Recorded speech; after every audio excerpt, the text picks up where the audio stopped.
और इसके साथ साथ ये मसले भी अपने जहन में रखें कि दौरान रोज़ा यानी रोज़े के दौरान हामिला औरत या दूध पिलाने वाली औरत को कोई ऐसी बात पेश आ जाए जिससे अपनी जान जाने का खौफ हो या बच्चे के ज़ाया होने का डर हो, तो याद रखें ऐसी सूरत में रोज़ा तोड़ देना जायज़ है, दुरुस्त है। बाद में सिर्फ क़ज़ा करें, कफ़ारा लाजिम नहीं होगा।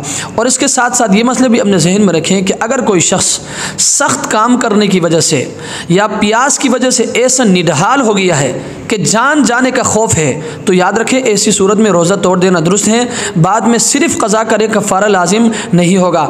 बाज़ लोगों को ये देखा जाता है कि बसा औक़ात ऐसा वाक़या पेश आ जाता है, चाहे वो प्यास की वजह से हो या भूख की वजह से हो या किसी और वजह से, वो ऐसा निढाल हो जाते हैं कि जान जाने का ख़तरा होता है और डॉक्टर भी उनको कह रहे होते हैं कि भाई आप रोज़ा तोड़ दो, लेकिन वो रोज़ा नहीं तोड़ते। तो भाई ऐसी बात नहीं है, जान बचाना ये लाजमी है, इसलिए आप रोज़ा तोड़ दें। बाद में सिर्फ आप उसकी क़ज़ा करें, कफ़ारा लाजिम नहीं होगा। अल्लाह तबारक व तआला हमें इन मसाइल को समझने की तौफ़ीक़ अता फ़रमाए।